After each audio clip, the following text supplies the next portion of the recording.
मेरा 8th semester शुरू हो गया और आज उसका पहला दिन है। मुझे तो अभी ये भी नहीं पता कि मेरे सब्जेक्ट्स कौन कौन से हैं और कौन कौन से टीचर हमें पढ़ा रहे हैं। क्लास शुरू होने में सिर्फ 10 मिनट रह गए हैं, मैं अभी रास्ते में हूँ। तो वैसे मैं रोज़ ही तकरीबन 5-10 मिनट लेट हो जाती हूँ, जो कि बहुत बुरी बात है। मुझे घर वाले हमेशा समझाते हैं कि नहीं, हर जगह टाइम से पहुँचा करो, लेकिन पता नहीं क्यों मैं बेशक टाइम से उठ भी जाऊँ, लेकिन मैं 5-10 मिनट हमेशा लेट हो ही जाती हूँ। तो आज तो पहला दिन है और पहले हफ्ते में ज़्यादा काम भी नहीं होता यूनिवर्सिटी में, तो ये अच्छा मौका है कि ना हम लोग कोई ट्रिप प्लान कर सकें। तो हम लोग ने प्लान बनाया है कि हम लोग कल गाँव जा रहे हैं। मैं पूरा हफ़्ता पहला जो है वो छुट्टियां करूँगी, क्योंकि ज़्यादा काम नहीं होता, तो ये अच्छा टाइम है कि बंदा ना रिलैक्स होकर वापस अपने रूटीन में आए। क्योंकि इतने दिनों से मतलब पहले पेपर थे ना 7th सेमेस्टर के फाइनल्स, तो इतनी हेक्टिक रूटीन चल रही थी, कोई अच्छा दिन ही नहीं आ रहा था। सारे के सारे जो थे ना वो अजीब से और बोरिंग से दिन थे। अच्छा, अब ना बाकी बातें बाद में, बस जल्दी से क्लास में पहुँचूँगी ना, और सर आ गए हो।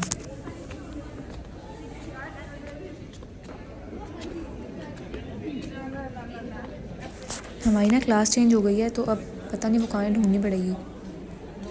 पहले हमारी कुछ और क्लास थी 7th सेमेस्टर में, और अब 8th सेमेस्टर में चेंज हुई है। मैं सारे रास्ते ना दुआ करती हुई आ रही थी कि अल्लाह मेरे से पहले सर ना आए हो क्लास में। वही हुआ कि सर थोड़े लेट हो गए, शुक्र है। बस सही था आज का दिन। 2 लेक्चर से जिनमें से एक टीचर तो एब्सेंट थे। तो अब घर जाके इतना ज़्यादा काम है, पैकिंग करनी है। हम लोग ना कल निकल रहे हैं, हम लोग गाँव जा रहे हैं कल। तो मैं, मेरी 2 बहनें और मेरी कज़न। तो अब ये पैकिंग करना इतना अज़ाब लगता है, सारे कपड़े निकाल के देखने पड़ते हैं कि कौन कौन से डालें, कौन से ना डालें। तो फाइनली डिसाइड कर लिया है कि हम कौन से लेके जा रहे हैं। मुझे तो लगता है कि हमें ना ये दोबारा से सारा खोलना पड़ेगा, क्योंकि अभी इसमें सिर्फ 2 लोगों के कपड़े डाल रहे हैं हम लोग, और अभी हमारी तीसरी बहन के कपड़े रहते हैं। हमने उसे इतनी दफ़ा कहा है कि कर लो पैकिंग एक साथ ही हमारे साथ, लेकिन नहीं, वो कह रही है मैं रात को करूँगी। तो अभी फ़िलहाल हमने रख तो लिया, लेकिन मुझे लग रहा है कि हमें ना दोबारा से खोलना पड़ेगा सारा, और उसको भी अंदर एडजस्ट करना पड़ेगा। हमारे पास ना थोड़े थोड़े पैसे जमा हुए थे, तो हमने सोचा कि चलो कुछ खा के आते हैं बाहर। जो थोड़े से पैसे हैं वो भी आज लगा ही देते हैं। तो अब हम सारे आए हैं स्टोनोव। यहाँ का पास्ता और पिज़्ज़ा मुझे बहुत ज़्यादा पसंद है, तो मैं इनको ज़बरदस्ती यहाँ लेके आई हूँ कि हम लोग यहाँ से खाएंगे।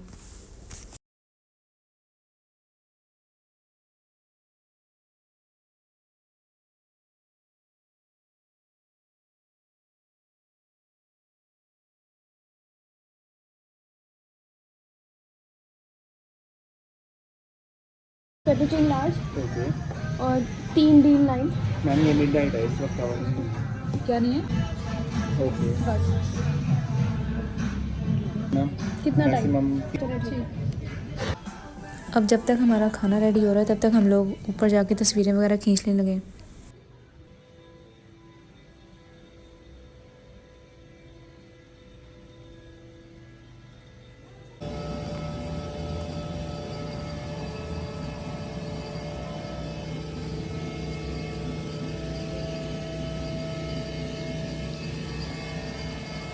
मुझे ना मछलियों को देख के हमेशा ये होता है कि ये किस किस तरह पानी पीती हैं।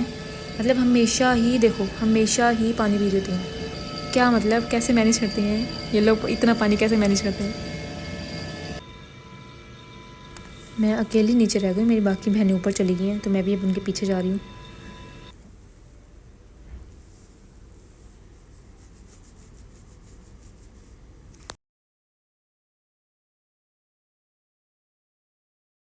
इनका रूफ़टॉप भी काफ़ी अच्छा है। वैसे यहाँ शाम शाम नहीं बल्कि रात 8 बजे ऊपर सीटिंग अलाउ होती है। तो इस टाइम उन्होंने हमें कहा कि जाएँ आप लोग ऊपर जाके तस्वीरें वगैरह खींच जाएँ।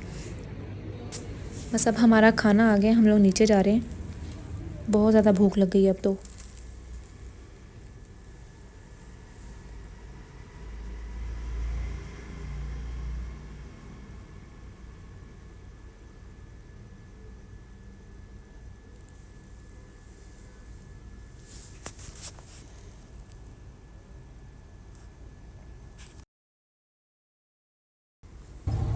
अब खाने के बाद हम लोग एम्पोरियम जा रहे हैं। हमारा घर ना एम्पोरियम से बिल्कुल वॉकिंग डिस्टेंस में, 5 मिनट्स वॉकिंग डिस्टेंस।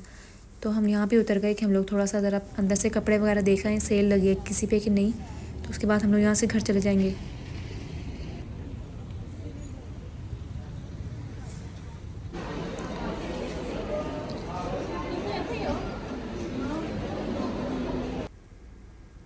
कि मुझे ना ऐसी चीज़ें देख के हमेशा होता है कि ये लोग कब सेट करते हैं इसको, इन चीज़ों को कब, आखिर कब, जब सारे लोग चले जाते हैं तब।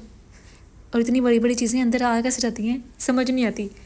तो उनकी देखो ये थीम बनी हुई है, इनकी पू की थीम है। तो इतना बड़ा एक भालू भी इन्होंने लगाया हुआ यहाँ पे।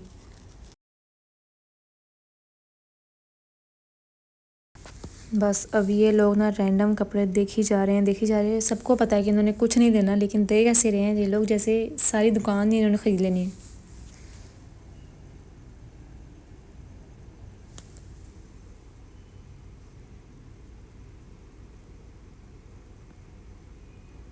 वैसे इतने मतलब देखने में कॉमन से कपड़े होते हैं, वो 10-10 12-12 हज़ार के कौन लोग होते हैं जिनको ले लेते हैं। मैं तो बस प्राइस टैग देख के छोड़ देती हूँ। वैसे मुझे ये वाला एक सूट पसंद आया रेड कलर का, लेकिन मुझे भी ज़रूरत नहीं है, ना ही मैं इतने पैसे लेके आई हूँ कि मैं ये ले सकूँ।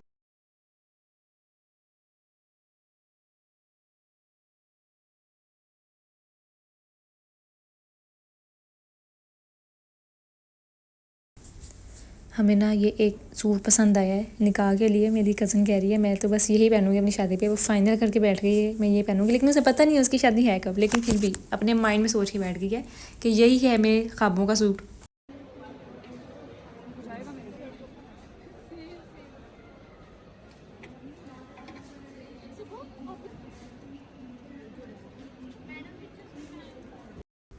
यहाँ पे इतने प्यारे प्यारे ब्राइडल ड्रेसेस होते हैं। मैं तो जब भी एम्पोरियम आती हूँ ना, मैं इस शॉप का विज़िट ज़रूर करती हूँ। हालांकि मेरे किसी काम का नहीं है अभी, लेकिन मैं फिर भी यहाँ पे आकर ज़रूर देखती हूँ कि इतने प्यारे प्यारे सूट आए होते हैं यहाँ पे।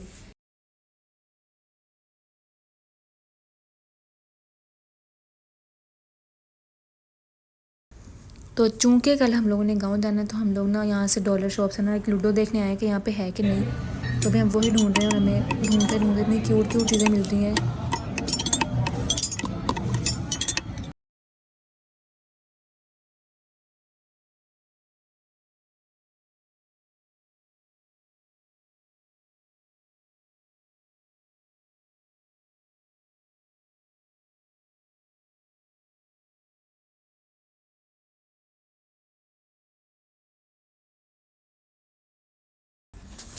इस टाइम तकरीबन टाइम हो रहा है 8 बज गए हैं और हम लोगों ने घर जाके अभी पैकिंग करनी है। जो हम लोगों ने की थी ना, मुझे पता है घर जाके हम दोबारा उसे अनपैक करेंगे और सारा कुछ दोबारा सेट करेंगे अंदर। तो कल सफ़र के लिए हम लोग सबसे इम्पॉर्टेंट चीज़ें ले आए हैं खाने के लिए। इसके बगैर तो सफ़र नामुमकिन है, गुजरता ही नहीं है खाने के बगैर। अगर मैं सफ़र में खाना ना खाऊं, मतलब कुछ ना कुछ मैं खा रही हूँ ना, फिर मुझे नींद नहीं आती। वरना जैसे ही मैं खाना छोड़ती हूँ मुझे इतनी नींद आने लग जाती है। मैंने कहा था ना कि हम इसे दोबारा अनपैक करेंगे और अपनी बहन के कपड़े भी इसमें एडजस्ट करेंगे।